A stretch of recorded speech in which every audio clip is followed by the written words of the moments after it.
세상을 구원하기 위해 흘려야 할 피가 우리 사사기 말씀을 보겠는데요. 이제 여러분 나눠드린 그 종이를 보면 사사기에 먼저 사사기는 어떤 책인가 보면 기드온, 삼손, 우리가 잘 아는 삼손은 아주 힘센 장수입니다. 그런 우리가 잘 아는 유명한 인물들이 나오는 본문이 이 사사기입니다. 사사기요. 12명의 사사가 등장하는데 12명이 등장하는 이유는 이스라엘 12지파, 한 지파에 사사 한 명씩. 그래서 맨 마지막 지파가 이제 사사는 누구냐면 삼손인데 다한 지파입니다. 다한 지파. 그래서 하나님께서 이스라엘 백성들에게 지파에 별로 훌륭한 종들을 한 명씩 다 이렇게 숨겨놓으신 것을 보게 됩니다. 유다 지파에만 훌륭한 종이 나오는 게 아니라 단처럼 아주 보잘것없고 작은 지파에도 하나님께서 강한 장수를 숨겨놓으셨다. 그래서 골고루 하나님께서 들어쓰신 것을 보게 됩니다. 유명한 인물들이 포함되어 있는 책이고요. 또 한 유형이 반복되어 나옵니다. 하나님을 떠납니다. 그래서 적들이 침략하게 되죠. 그 다음에 울부짖게 되고 백성들은 힘들어서 그때 하나님께서 구원자, 이 구원자가 누구냐면 사사입니다. 그리고 사사들이 이제 다 통치하다가 보면 나라가 평안하지 않겠어요? 그럼 평온하면 또 백성들은 어떻게 또 떠나는 거예요. 그럼 하나님께서 또 벌을 내리죠. 그럼 또 힘들다고 울부짖죠. 그럼 또 하나님께 누굴 보내셨어요? 또 사사를 보내는 거예요. 그 사사가 모아서 또 평안해지죠. 그럼 어떻게 해요? 또 하나님을 떠나. 그리고 또 벌을 받아. 힘드니까 또 어떻게 해? 또 울부짖죠. 그냥 울부짖으면 얼마나 좋겠어요. 그런 사람만 성장합니다. 이렇게 계속 반복하는 사람은 절대 성장 못합니다. 그렇죠? 성장하다가 또 떨어지니까. 그래서 항상 보면 이렇게 반복하는 것, 그것은 아주 위험한 것. 우리는 반복하지 않도록 그 고리를 딱 끊어버려야 돼. 그래서 평안할 때도 하나님께 울부짖고, 형통할 때도 하나님께 울부짖고, 오늘처럼 이렇게 덥고, 투표하고 얼마나 힘들어, 오늘 같은 날. 그런데도 또 저녁에 나오고, 여기 엘리베이터가 없어가지고 걸어온다 했죠. 중간에 돌아가지 않고, 또 나오시고. 그렇죠? 그래야지 성장하는 겁니다. 그래야지 성장하는 거예요. 근데 사사기는 반복이 유형이 나오는데, 1장과 3장, 그리고 17장, 21장, 여기는 유형이 나오지 않습니다. 그냥 스토리가 나옵니다. 근데 이 스토리는 기가 막힐 아주 처참하고도 아주 당혹스러운 스토리들이 나옵니다. 그건 뭐라 가르치냐면, 사사와 사사 사이, 어떤 통치자도 없었던 시대, 그 시대를 어떤 모습인가를 보여주는 내용이다. 그래서 1장, 3장은 서론이라고 보고요. 17장, 21장은 이제 마지막으로 백성들이 얼마나 밑으로 치닫는가. 그래서 그 사이에 200년 동안 사사들이 다스렸다. 그래서 200년에 12명의 사사들이 있었다. 오늘 본문에 보면 여호수아가 죽은 다음에 라고 나와 있죠. 모세가 죽은 다음에는 누가 다스렸죠? 누가 지도했죠? 여호수아 죽은 다음에는요? 없습니다. 이 차이가 납니다. 모세는 돌아가시기 전에 여호수아를 탁 세워서 축복해주고 다 인수인계하고 그래서 백성들과 함께 가나안 땅에 들어갔습니다. 아무 문제가 없었어요. 근데 여호수아는 죽은 다음에 아무 후계자를 남기지 않아요. 그래서 지금 백성들이 지금 어려워진 거예요. 이게 다 하나님의 뜻입니다. 그래서 200년 동안 백성들이 막 헤매다가 결국 나중에는 뭘 찾게 되는가 하면 왕을 찾게 되는 거예요. 그래서 하나님께서 그 왕을 사울을 주시고 가장 이상적인 메시아의 모습인 메시아의 그림자인 다윗을 보내주시는 거예요. 자, 그래서 여호수아가 죽은 다음에 후계자가 없게 되고 그 후계자가 없는 그 200년의 시간 동안 이스라엘 백성이 이리 부딪히고 저리 부딪히고 하면서 그 중간중간 어려울 때 하나님께서 사사를 통해서 임시방편으로 구원하시고 그러면서 하나님께서 이스라엘 백성을 깨닫게 하시는 거예요. 너희들에게도 왕이 있어야 된다. 이상적인 왕. 오실 메시아. 너희들은 왕 없이는 이렇게 된다. 우리는 자유가 좋을 것 같지만 지도자 없고 도와주는 사람 없고 나를 다스린 자 없이는 사사기처럼 이렇게 되는 거예요. 그래서 하나님께서 이스라엘 백성이 200년의 교훈을 통해서 백성들에게 뭐가 필요하다고요? 왕이 필요하다. 우리를 주관해 주실 주님이 필요하다. 그걸 깨닫게 하십니다. 자, 그래서 이 배경을 보면 강조적 사사기는 통일된 이스라엘 전쟁 장면. 근데 사사기에 나오는 12지파의 사사들이 다 등장하는데 이 사람들은 통일된 왕을 다스린 사람들이 아니고 통일된 나라를 각 지파에 해당되는 그 지역을 다스렸던 사람들입니다. 예, 그래서 뭐 삼손은 이스라엘 전체를 통일한 게 아니고요. 삼손은 자기 지파가 있는 그 땅만 구원하고 그 땅의 어려움을 해결하는 겁니다. 두 번째, 지파 간의 전쟁과 내분도 있게 되고 나중에 우리가 살펴보게 되고요. 제사제도에 혼돈이 있게 됩니다. 그래서 레위인들의 방랑하게 되는데요.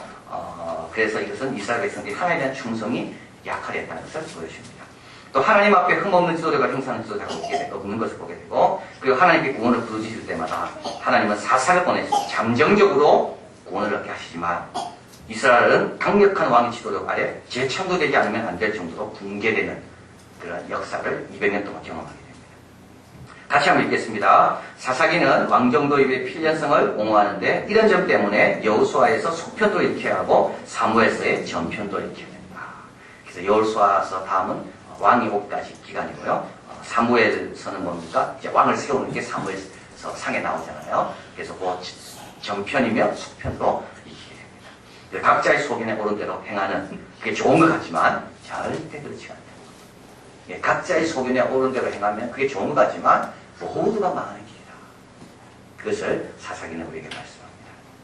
자, 오늘 본문에 보면 이제 서론에 해당되는데요. 이제 전쟁 보고가 됩니다. 그래서 여호수아가 죽은 후에 이스라엘 자손이 여호와께 묻자와 가로되 우리 중에 누가 먼저 올라가서 가나안 사람과 싸우리까? 이미 여호수아 때 가나안 사람과 싸워서 이겼습니다.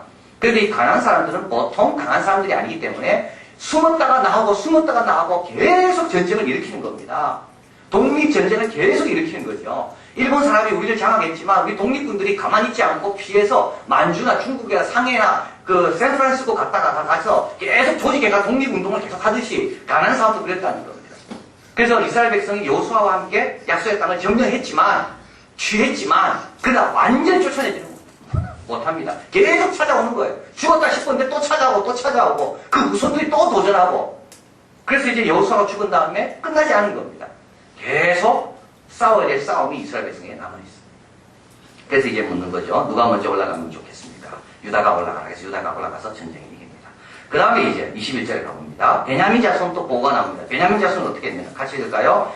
베냐민 자손은 예루살렘에 간 여부수 사람을 쫓아내지 못하였으므로 여부수 사람이 베냐민 자손과 함께 오늘날까지 예루살렘에 거하였다. 못 쫓아내죠. 그 다음에 요셉 족속 나옵니다. 요셉 족속도 베델을 치러 올라가니 여호와께서 그와 함께 하시니 쫓아냅니다.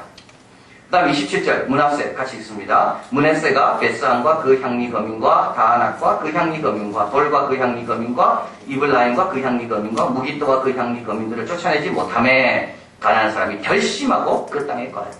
못 쫓아내죠. 쫓아내는 부족은요. 요셉 족속인데 요셉은 지파라고 하지 않고 족속이라 말하는 이유는 요셉은 원래 12지파에 들어가지 않습니다. 그 대신에 그 에브라임 므낫세가 12지파에 들어갑니다. 그래서 실제로 지파수를 합치면 13지파입니다. 왜냐하면 에브라임과 므낫세는 요셉의 아들이기 때문에 그들이 둘이 들어간 겁니다. 그 대신에 이제 레위가 빠지죠. 땅을 얻을 때. 그래서 12지파가 땅을 얻는 걸로 되지만 실제로 숫자는 13입니다. 근데 이 요셉 족속이라는 말은 요셉 가족입니다. 누구냐면 에브라임이라고 합니다. 에브라임 지파 전체가 아니라 에브라임의 한 부분이 이제 요셉 족속이라는 이름으로 가서 땅을 취했다는 거예요. 그 나머지는 전부 어떻게 됩니까? 땅을 못 취합니다. 전쟁 보고가 그런 건데 각 지파마다 보고를 하는데 하나님께 다 못 취하는 거예요. 34절 같이 읽습니다. 아모리 사람이 단 자손을 산지로 쫓아들이고 골짜기에 내려오기를 용납지 아니하고 단 지파의 보고는 뭡니까? 쫓겨난 거예요. 쫓겨난 거예요. 오히려 자기 쫓겨난 거예요. 하나님이 쫓아내라 그랬는데 단 지파는 쫓아내지 못하고 자기들이 어떻게 해요? 쫓겨났어요. 그래가지고 산에 올라가서 내려오지도 못해. 이게 전쟁 보고입니다. 그러니까 전쟁 보고는 유다 지파만 요셉 가족만 승리했고 나머지는 전부 하나님께 돌아와서 보고를 하는데 어떻게 해요? 다 실패하고 다 졌다는 말이에요. 다 쫓아내지 못했다는 거예요. 근데 왜 그런가? 오늘 이걸 우리가 살펴보자. 왜 앞에 있는 유다 지파하고 요셉 족속은 승리했는데 왜 나머지 8지파는 승리하지 못했는가? 왜 나머지는 승리하지 못했는가? 첫째는 열정의 차이입니다. 열정의 차이.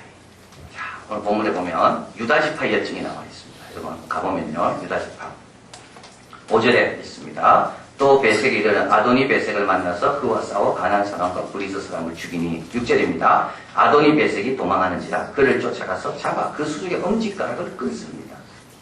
보통 열정이 아닙니다. 도망갔다고 끝내지 않는 거죠. 끝까지 잡아가는 겁니다. 잡으러 가는 겁니다. 근데 이 아도니 베색이 얼마나 무서운 왕이냐면 70인 왕들을 잡아가지고 자기가 그들의 엄지, 손가락, 발가락을 다 자른 사람이 이 아도니 베섹입니다. 그러니까 유다가 이긴 것은 아도니 베섹이 쉬워서 이긴 게 아닙니다.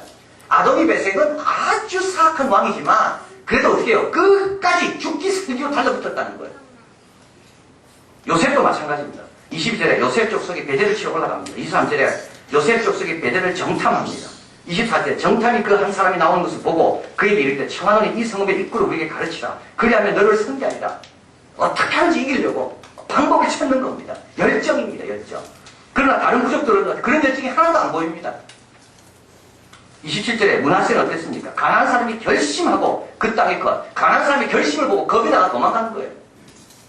이렇게 한번 하려 했는데 가난한 사람들이 보통 만만하지가 않아요. 그래서 어떻게 됩니까? 그냥 물러선 겁니다. 그럼 열정이 있는 사람하고 없는 사람하고는 바로 여기서 차이 나는 거죠. 그 랜디 포시가 적은 마지막 강의란 책이 랜디 포시 25일날 죽었습니다. 이분은 카네기 멜론 대학의 교수였습니다. 버지니아 공과대학 교수를 하다가 카네기 멜론 대학의 교수로 가서 이제 거기에서 그 컴퓨터 사이언스의 교수로서 아주 뭐 학생들에게도 인기가 좋고 아주 연구도 즐거워하고 근데 이제 결혼을 했는데 이제 그 뭐예요? 공부를 하다 보니까 결혼이 늦어진 거예요. 그래서 자기 아이가 큰 아이가 7살, 뭐 5살, 2살 아이들이 어린 거. 근데 췌장암이 걸립니다. 췌장암이 걸려서 나을 줄 알았는데 마지막 확인해 보니까 종양이 10군데나 더 퍼져요. 그 자리에 죽을 수밖에 없는 거죠. 이게 끝났어요. 그 앤더슨입니까? 앤더슨 센터인가? 그 암으로 제일 유명한 텍사스에 있는 거기까지 갔는데도 끝난 거예요. 그런데 이제 원래 강의 스케줄은 하나 이전에 나오니까 그 강의가 뭐가 있습니까? 그 카네기 멜론 대학에는 그 레스트 렉처러. 그래서 교수들이 1시간씩만 해가지고 내가 마지막 강의를 하면 뭘 할 건가? 이제 이 강좌가 있는 겁니다. 근데 자기도 맡은 거예요, 그걸 하나. 근데 이제 그걸 준비하기 힘들잖아요. 이제 뭐 얼마 안 남았는데 자녀하고 보낼 시간도 얼마. 그래서 부인이 막 반대합니다. 그걸 하지 마라. 그 시간 아깝고 우리 아이들과 보내는 게 낫지. 근데 이 사람이 끝까지 그걸 준비합니다. 그리고 그 마지막 강의 주제는 죽음이 아니라 삶이었어요. 자기가 어떻게 어릴 때 꿈대로 이루어졌는가. 자, 그 강의를 이제 1시간 한 거죠. 그때 이제 자기가 부탁을 했습니다. 나는 이 강의를 내 아이들을 위해서 강의하는 거다. 우리 아이들이 아버지를 기억할 때 마지막 강의 때 이런 강의를 했던 분이라고 기억하기 남게 하기 위해서. 근데 그 강의를 들었던 그 월스트리트 저널의 한 기자가 그걸 보고 거기에 감동을 크게 받습니다. 그래서 이제 이 사람에게 개인적으로 연락을 해서 마지막 죽는 날까지 핸드폰으로 운동하면서 이야기를 한 것을 받아서 이 책이 나온 레스트 렉처러. 참으로 좋은 책. 이 책에서 그는 이런 말을 합니다. 자기가 슬픈 이유는 내가 아이를 못 봐서가 아니라 아이들이 중요한 순간순간마다 아이들이 없이 아빠 없이 지낼 그 모습을 생각하니까 자기가 너무 그런 내용. 좋은 내용 참 말이에요. 근데 이제 자기 부인과 결혼하기 전에 자기가 이제 부인으로부터 부정적인 연락을 받고 참 실망해서 자기 엄마하고 상담을 할 때 제 엄마가 그 여인을 도와주라는 말을 들으면서 거기서 그 사람이 깨닫는 내용이 바로 여기에 있습니다. 장벽에는 다 이유가 있다. 이렇게 적어드렸죠. 장벽은 우리가 무엇을 얼마나 절실히 원하는지를 깨달을 수 있도록 기회를 줍니다. 여러분 장벽이 있다고 물렸습니까? 그건 내가 그만큼 원하지 않는다는 말이에요. 장벽 앞에 내가 돌아선다는 말은 내가 절실히 원하지 않는다는 말이에요. 정말 절실히 원하면 장벽이 있더라도 장벽을 뚫고 들어가려고 어떻게든 해결해 보려고. 그래서 장벽은 실제로 뭘 말해주는가 하면 네가 얼마나 원하는가를 우리에게 알려주는 것이 장벽이다. 그래서 장벽은 피해가고 있는 게 아니라 네 열정이 정말 강한가 안 강한가 그것을 보여주기 위해서 장벽이 있는 거. 그래서 이스라엘 백성에게 하나님께서 가난한 사람을 준 거는 하나님의 영광을 위하여 우리가 죽도록 충성하겠는가 그런 마음이 있는가 없는가를 하나님께서 확인하기 위해서 시험하기 위해서 그들에게 장벽을 주셨다는 거예요. 근데 유다는 어떻게 했습니까? 유다는 올라간 거예요. 아도니 베섹이라는 그런 강한 왕이 있음에도 불구하고 하나님의 뜻이면 우리가 이스라엘 지파의 대표자로서 우리가 이런 데 물러서면 안 된다. 이런 열정 가지고 올라간. 그러니까 어떻게 됩니까? 하나님이 힘을 주셔서 승리하는 거. 요셉도 마찬가지. 다른 지파는 싸우려 하니까 어떻게 돼요? 이 가난한 사람이 보통 아니거든요. 그래서 어떻게 돼요? 그 다음 물러간 거예요. 아무 열정이 없어요. 그래서 여러분 일하다가 어떤 장애물, 어떤 방해물에 부딪혔을 때 그때는 야 이건 피하라 그게 아닙니다. 내가 진짜 이걸 원하는가? 하나님으로부터 오는 확신이 내한테 있는가? 그걸 확인해야 돼요. 그리고 그 열정이 있는 사람만이 넘어서 하나님 원하시는 단계에 도달하게 됩니다. 모든 게 장벽 없는 게 어디 있겠어요? 이제 모든 게 장벽은 다 있어요. 문제는 열정이에요. 자, 그래서 쉬워서 이긴 게 아닙니다. 유다가 쉬워서 이겼습니까? 요셉은 쉬워서 이겼습니까? 므낫세는 어려워서 졌습니까? 아닙니다. 열정. 이것을 꼭 해서 하나님께 영광 돌려야 되겠다. 우리 후손에게 이 땅을 꼭 물려줘야 되겠다. 하나님의 명예를 걸고 내가 한번 싸워봐야 되겠다. 열정. 두 번째로 어떤 차이가 있는가 하면 이제 문제 해결의 방식의 차이입니다. 유다와 요셉 지파를 보면 요셉 족속에 보면 그때는 여호와께서 그와 함께 하시니라 이런 말이 여러 번 나옵니다. 19절에도 나오죠. 여호와께서 유다와 함께 하시므로 그가 산지 거민을 쫓아냈고 계속 이런 말씀이 나옵니다. 그런데 나머지 지파에는 모든 게 그런 게 안 나와요. 므낫세부터는 하나님이 함께 하신다는 말이 한마디도 안 나와요. 그 말은 뭐냐면 이들은 문제를 적당한 선에서 해결을 보려고 한 거예요. 여러분 문제를 적당한 선에서 해결을 보려고 하는 사람은 하나님 없이 해결하는 사람입니다. 항상 그렇습니다. 정말 바로 해결하려는 사람은 하나님 찾을 수밖에 없어요. 그러나 내 방식대로 쉬운 방식대로 해결하는 사람은 하나님 없이 그걸 해결하는 사람이에요. 여러분 한번 가만히 한번 보십시오. 항상 타협점을 찾는 사람은요 인간적인 방법으로 타협을 찾지 하나님은 거기에 개입하지 않습니다. 하나님은 끌어들이지 않아. 끌어들일 수가 없어. 그 문제에 하나님은 끌어들이면 복잡해지니까. 그렇죠. 그래서 타협할 때는 하나님 다 제껴놓고 하나님 전혀 상관없이 내 방법, 내한테 쉬운 것부터 가지고 타협합니다. 문제 해결 방식이 달라요. 하나님 없이 해결하는 겁니다. 타협이라는 게 그렇습니다. 근데 그게 해결이 되는가 하면 해결이 안 됩니다. 여전히 가난한 사람은 남아있는 겁니다.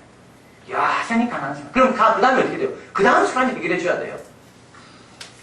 그래서 어떻게 보면 비겁한 사람이에요. 칭찬받지 못하는 사람. 자기가 자기 문제 해결하지 않고 그 후손이 그 문제를 해결하고 가난한 사람을 남겨둡니다. 절축점은 모두에게 만족이 안 됩니다. 그리고 거기에는 하나님이 거하지 않습니다. 하나님은 거하지 않습니다. 항상 쉬운 길을 찾는 곳에는요, 쉬운 길이라는 게 뭘까요? 인간적인 방법 같아요. 그냥 하나님은 거하지 않습니다. 마지막으로 또 어떤 차이가 있는가 하면 진정성의 차이가 있습니다. 하나 열정이고 또 하나 문제 해결의 방식이 다르고요. 또 하나 진정성입니다. 이 마찬가지입니다. 누가 먼저 올라가니까 여호와께서 2절에 가서 유다가 올라가라. 내가 그 손에 붙여놓으리라. 유다는 이걸 듣고 올라갔어요. 그래서 유다는 하나님이 함께 하시고 하나님이 원하신다는 것을 확신하고 올라갔어요. 요셉도 22절에 베델로 치러 올라가니 여호와께서 그와 함께 하시니라. 요셉도 마찬가지입니다. 하나님의 함께 하심을 경험하면서 그 일을 처리합니다. 그 다음에 므낫세부터는 어떻게 됩니까? 므낫세도 안 올라갈 수는 없는 거죠. 왜냐하면 유다도 올라가고 요셉도 올라갔는데 우리도 올라가야지. 진정성이 없는 겁니다. 올라가긴 올라갑니다. 여러분 찬양하긴 찬양합니다. 진정성이 없는 거예요. 기도하긴 기도합니다. 진정성이 없는 거예요. 체면 때문에 기도해요. 남 다 기도하니까 나도 기도 안 할 수가 없으니까. 남 다 찬양하니까 나도 찬양. 봉사도 남 다 봉사하니까 내가 이래가 안 됐다. 봉사 진정성이 없어. 하나님과 관계 속에서 결정된 게 하나도 없어. 그리고 거기에 뭐가 없냐? 파워가 없는 거예요. 참 중요합니다. 파워는 어디서 오는가 하면 하나님과 씨름한 곳에서 파워. 여러분 스티븐 나우노비치가 적은 놀이 마르지 않는 창조의 셈이라니 이분은 예술가입니다. 예술가. 이분이 이 책을 적은 이유는 뭐냐면 진정한 예술은 어디서 나오는가. 이거에서 이분은 놀이라는 개념으로 설명하고 있습니다. 놀이는 뭐냐? 놀이는 목적 자체가 즐거움이기 때문에 놀이에 들어오면 놀이의 차원에 들어오면 높고 낮음이 하나도 없어진다는 겁니다. 놀이는 무엇을 하는가가 중요한 게 아니라 어떻게 하는가가 중요하다는 거예요. 그래서 여러분 그 놀이할 때 얼마나 즐겁습니까? 아이들과 놀이하면 엄마 아빠가 차이가 없어집니다. 우리가 놀이를 하다 보면 다 친구가 되어버리고 다 즐거워하고 다 기뻐합니다. 이게 진짜 내 모습이 드러나는 게 놀이라는 거죠. 자, 그러면서 이 사람이 이 책에서 이렇게 이야기합니다. 감정을 자극하는 아름다움이 있고 아이디어를 자극하는 아름다움이 있지만 더 깊은 차원으로 가면 존재의 근원을 생각하는 아름다움입니다. 근데 이 존재의 근원을 생각하는 아름다움은 어디서 나오는가? 그건 진실이에요. 진실의 문제. 내가 얼마나 이 문제를 가지고 실험했는가. 이 일을 놓고 내가 하나님 앞에 얼마나 간절하게 기도했는가. 진실의 문제. 알지 못하는 존재 요구에 맞추려 하지 마라. 다른 사람이 어떻게 하든지 그건 내 존재가 아니잖아요. 그거는 거기에 맞추려고 하지 말라는 거예요. 대중을 따라가지 말고 진정한 공간을 창조해놓고 대중을 그곳으로 초청해라. 야, 예수 안 믿는 사람 따라가지 말고 진정으로 내가 예수님의 제자가 된 다음에 사람들을 어디로요? 그쪽으로 초청해라는 말입니다. 이게 우리의 능력이 여기 나오는 겁니다. 내가 정말 진실되게 하나님 말씀에 달고 오묘한 말씀을 안 다음에는 어떻게 됩니까? 다른 사람을 그쪽으로 초청할 수가 있는 거예요. 그런데 그런 깊이가 없으니까 자꾸 다른 사람 쫓아다니는 거예요.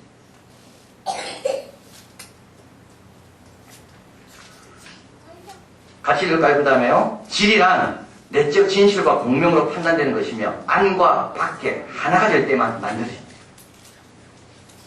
설교도 마찬가지고 찬양도 마찬가지고 모든 봉사도 마찬가지입니다. 안과 밖이 하나가 될 때만이 거기에 뭐가 만들어져요? 거기에 영적인 능력이 나타나는 겁니다. 쉽지 않습니다. 그래서 세상을 이기는 게 바로 여기 있습니다. 안과 밖이 하나가 될 때만. 그러니까 치러 올라가도 어떤 사람은 체면치러에 올라간 거예요. 다 올라간다. 그러니까 뭡니까? 적당한 사람 타협하죠. 그러나 하나님의 음성을 확실히 듣고 하나님의 함께 하심을 믿고 올라간 사람은 물러서지 않습니다. 이 차이입니다. 이 차이.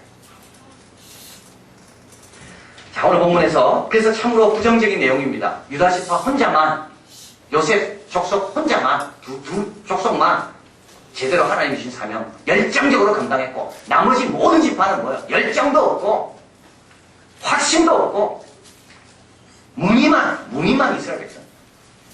자, 그런데 오늘 본문에 보면 갈렙이 나옵니다. 12절 같이 읽습니다.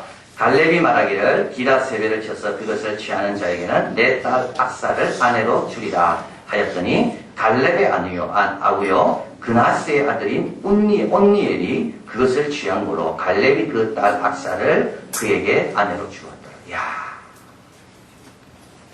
갈렙 여호수아 죽었죠. 근데 누구는 아직 살아있습니까?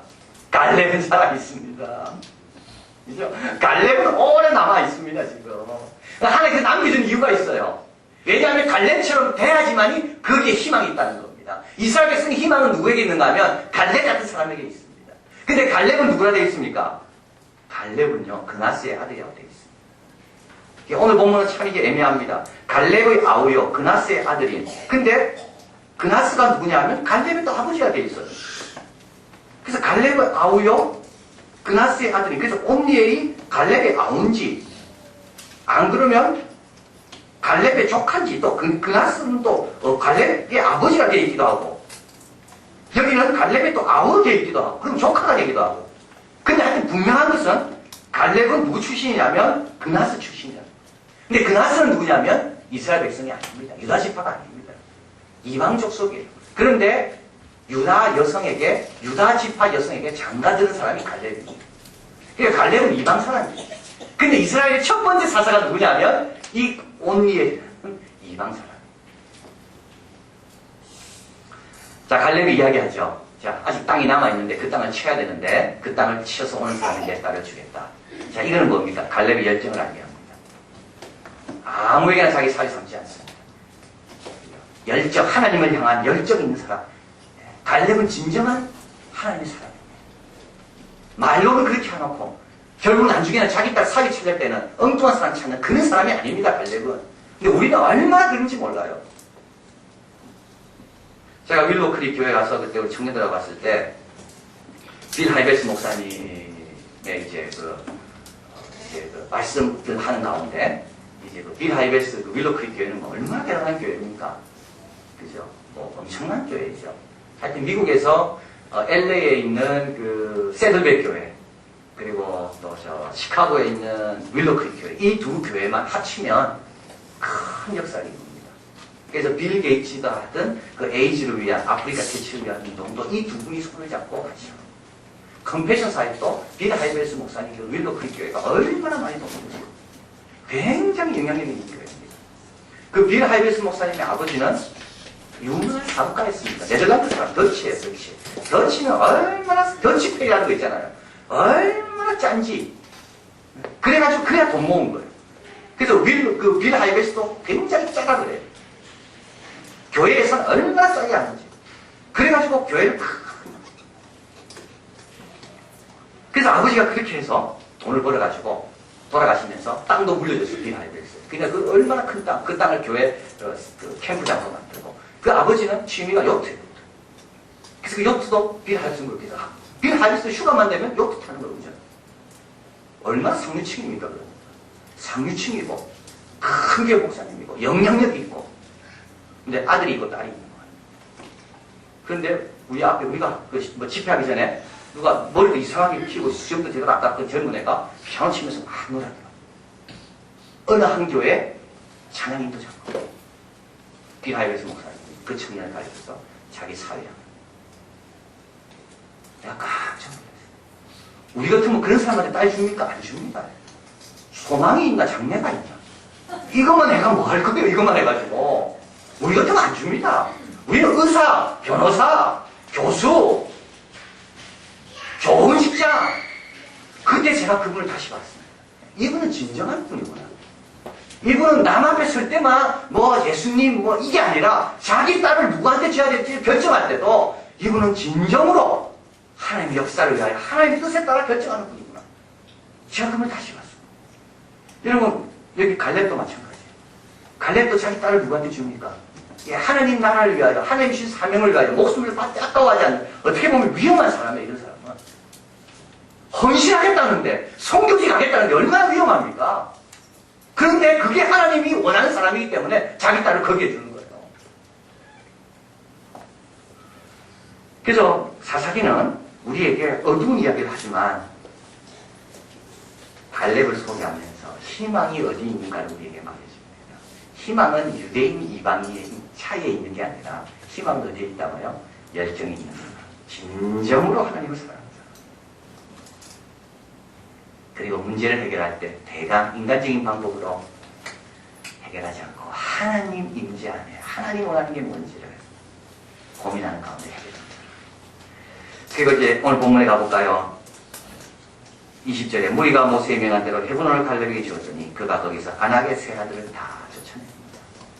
나이가 많이 들어도 열정은 시들지 않습니다.